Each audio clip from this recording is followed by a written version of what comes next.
we also want to talk about some Harry Potter news. Yeah, well, so the Harry Potter show is coming in the next few years, and they're already either offering or eyeing actors for some key roles. They're casting right now. Casting some roles, some magical roles. Some magical roles, literally. They're spellbinding. Ooh. But yeah, so we got actors kind of announced for offering for Snape, Albus, Dumbledore, Hagrid, and McGonagall. And those actors are sorry if I get these names wrong. Papa Isidou for Severus Snape. I think it's Isidou, but I could be wrong. Mark Rylance or Mark Strong for Dumbledore. Brett Goldstein for Hagrid, and Sharon Horgan for Minerva McGonagall. So, even though I like some of these actors, I can't say any of them make me happy. I don't know. Geez. I don't know what you're. Okay, so which ones make you happy? I guess give me that. So, I would say, out of the ones that I know, right. Out of the ones that I know, I'm fairly happy with, the Albus Dumbledore and the Rubus Hagrid picks. I don't know Papa Isidou. I don't know Sharon Horgan to the best of my knowledge. Though I've heard very good things about the actor who might be Snape, right? So I would say, like, when I heard Mark Rylance, I did think about the fact that, like, he is very soft-spoken in a lot of regards, and that is kind of how Dumbledore starts out in the books, and then he progressively gets more domineering.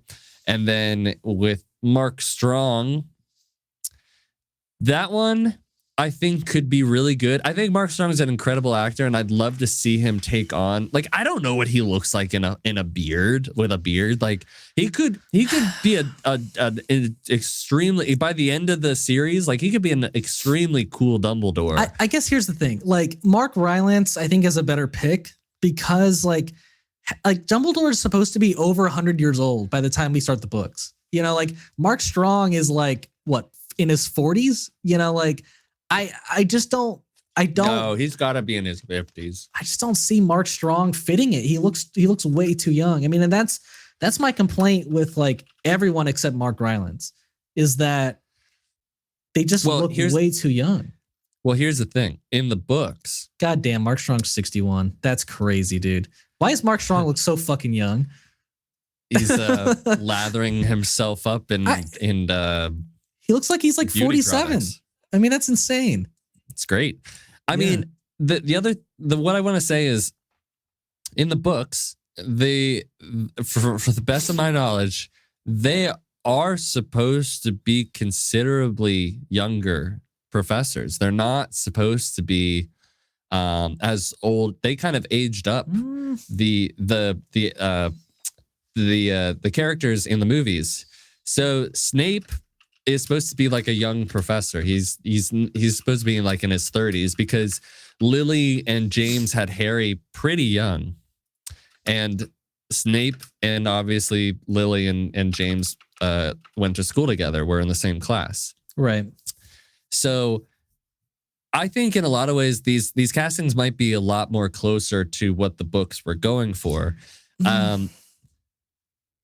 I mean, like I don't know. Like, I'm seeing here that, like, McGonagall by the end of the books is in her mid 70s, and like Sharon Horgan looks like, I think she's like in her 30s.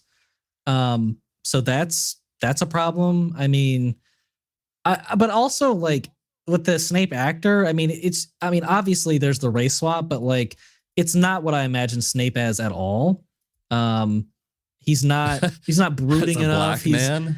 I'm just like, in any sense, like, he's just not the look I would have gone for. I mean, like, all of these actors seem like also fairly attractive, which I would have never really said that about, like, McGonagall and Dumbledore or Hagrid. I mean, Brett Goldstein's a pretty attractive guy. Okay, but like with that logic, without knowing anything about what they're going to do for these said characters by the time they're being filmed, right? If you were to say,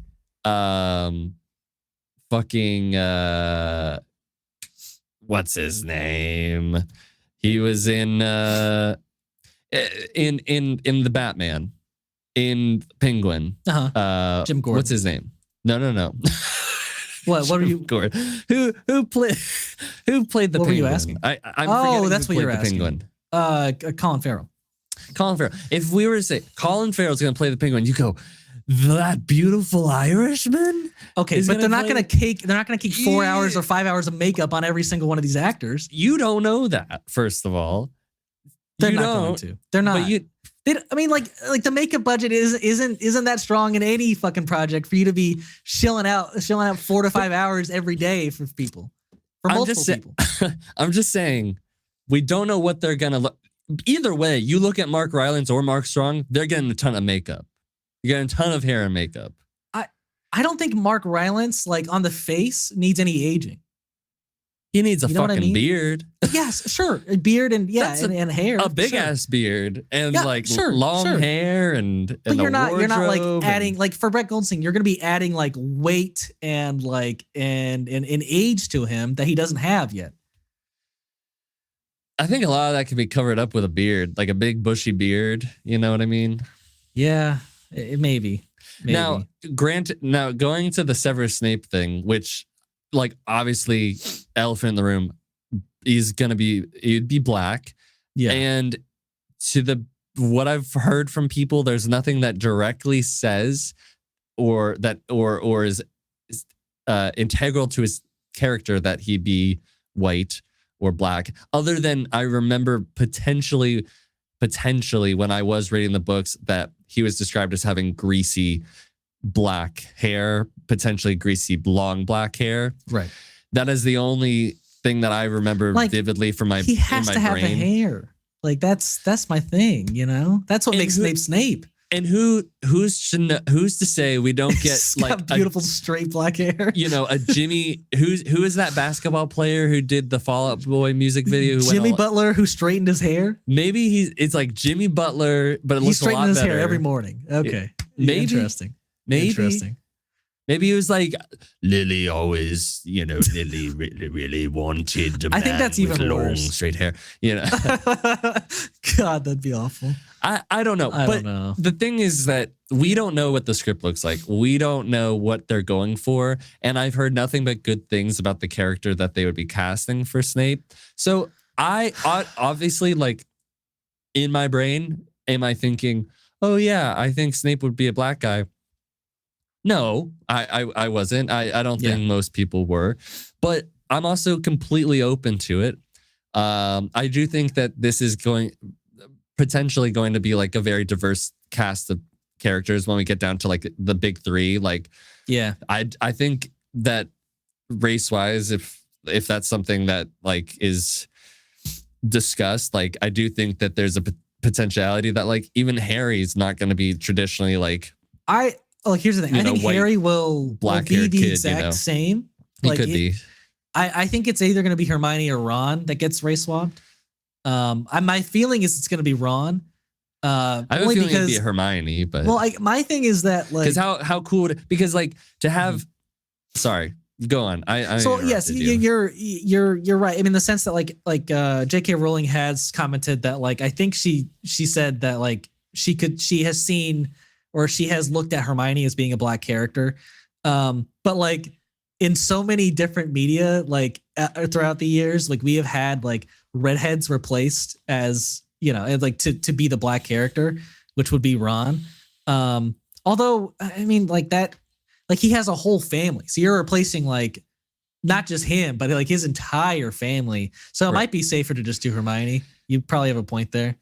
especially with J.K. Rowling's past. But what's wrong with even replacing all the Weasleys? Like why couldn't because, Ron be like they're supposed to be redheads? But why couldn't the Weasleys be like an Indian family? Because especially with like the connection between a lot of Indians in England to begin with, like you could have a whole family in that way. I don't think Ron Weasley sounds like an Indian name. I'll say that. Fair enough. But with Hermione, I think why I would prefer that somebody, if they do decide that, and I also think like it's not. I don't really care as long as like the character's good and they're written well and the show's good. Yeah. But why I think it would be more important and it would be a better choice to have somebody like Hermione be a different race than traditionally like white, because having a person of color, as much as like Ron is great and there's a lot of great attributes to him, typically was shown to be more of like comedic relief as opposed to like a character that is like really smart and intelligent and like and is seen as like almost like co-lead in some ways with Harry at times. Sure. I think would be really cool. As opposed to like, I don't know, like not that like we have had a lot of instances of like people of color being like main characters or like being shown to be more than just like back in the 2000s, like here's the funny black character who says funny things here and then, like right. We've obviously moved past that a lot. I just think it would be cool to like have somebody like Hermione, who's such a badass character, to why does it like it's like we had the white girl, we can do something with somebody else. I guess my thing too is like I think in general this whole show is such a bad idea because like I'm just okay, here's my don't thought. Like this show. Well, here's the thing. I'm not happy with the casting. I mean, like straight up, I'm not. But like the idea of doing this show is like it's almost to me it's almost like redoing like Star Wars. Like you're basically like this is such a large cultural like piece of media that like almost every single person knows. And like the original castings is how we view the characters now. I mean, even so much so is like when these people were announced as like potential castings, they were put up right next to the original actor. So like we already have these people ingrained in our heads, and I think almost anybody would be upsetting in the same role as as these four actors I probably just shat on. So even though I love Brett Goldstein, he's one of my favorites in Ted Lasso. I just don't see him as Hagrid. So the main difference that I would say between your comparison between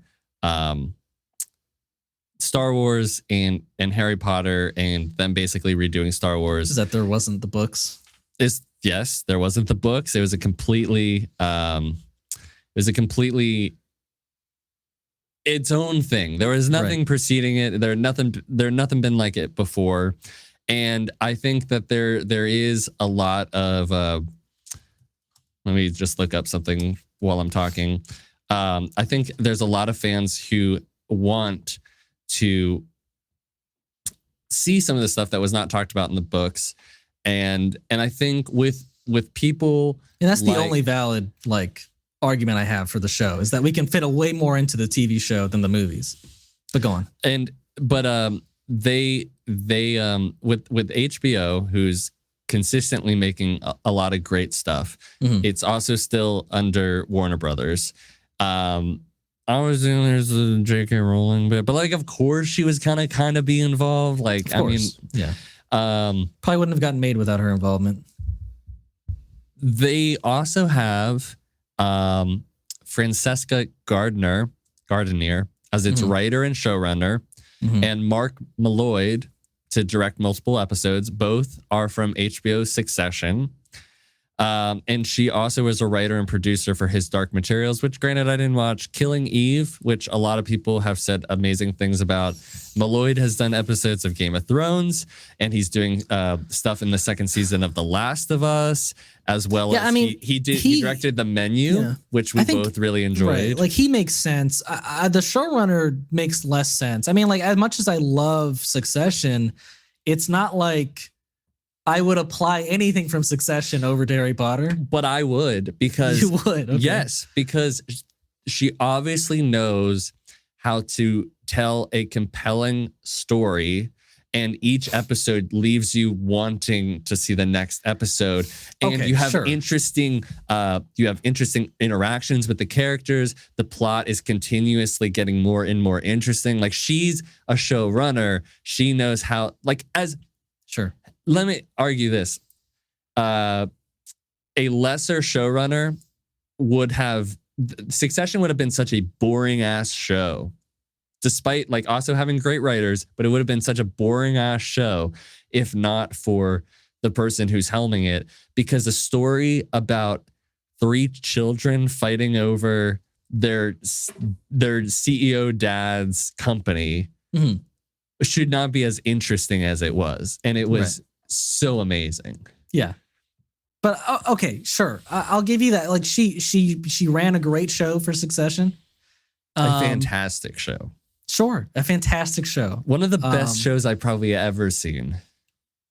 But besides formatting the story in a great way, I'm just saying, like, Succession is not going to be a similar show to Harry Potter. I know, but I'm saying... So it will be a new territory for her. It's the same thing as, like, saying James Gunn doing Guardians of the Galaxy is much different than the Suicide Squad, right? Well, I would disagree, but sure. But it is, because one was... I mean, they're both team shows, granted. Both team and superheroes, right. But one was considerably more lighthearted, hopeful, fun, like, not exactly, I wouldn't say fun, but more like it was more like PG-13, we're having fun, lots of more, I guess, like traditional action, whereas Suicide Squad, like, that was dark and fucked up at times, and it was violent. And so, like, they were both the same thing, but they were different. And I still think, like, even though Succession is a very different story, the way that you run a show is I don't know. I think it's a great idea. I think that these castings, as unorthodox as some of them might be, I have faith as of right now. Mm-hmm. I could bite my tongue when we get closer to it. But at the very least, I want to say Brett Goldstein and Mark Rylance / Mark Strong. I like all 3 of those actors. So, and I could kind of see it, Yeah. Like I said, I like some of those actors, but I'll have to see them in the role to, like, be sold on them. But it's just funny because, like, I feel like you just don't like the idea of it being a show, which is fair, and it's that's okay. But like that, and that's like your point earlier, like that, like when it was announced, like that was the only thing I was like positive on, was like, well, I guess we can get all the missing details that weren't in the movie now, but like, it's not like I want this per se. I know. I mean, in a lot of ways, like, I think as much as there could be a lot of good that comes from this, and it could be really well done, I do think that it mostly came as, like, David Zaslav took over Warner Brothers. They have this huge IP. We gotta do something with Harry Potter. Yeah. That's one of our staples, because the movies the movies we've been putting out for Fantastic Beasts have been terrible. They've been failing and have been terrible. So bad. I get the change. I'm glad they didn't go with Fantastic Beasts anymore. I mean, how could you? They had 2 more movies to go on that. I know, but like, how could you even, like? I don't know. You just do something else, Yeah, that's fair, and that's what they're doing. Just do like a Hagrid solo story, or like Dudley as a sitcom show or something. I don't know. Look, the only things I wanted outside of the show was like a sequel with this kid, maybe, or a sequel like focusing on Harry as a bank manager. An or I can't remember what they're called. Like a wizard cop, basically. Only in like Star Wars and like Harry Potter can we go like, oh yeah, space cop. Or like any other interest, we're like, oh yeah, cop show. I don't know. Fuck the cops. But a wizard cop. Wizard cop? Yeah, pretty much. But yeah, this probably coming out 2027-ish, 2026 maybe. So we got a ways to wait. Yeah, I mean, I would say maybe 2026. Maybe. Yeah. It's definitely possible. 2027. Yeah, I feel like that's the year I've been hearing, but I could be wrong.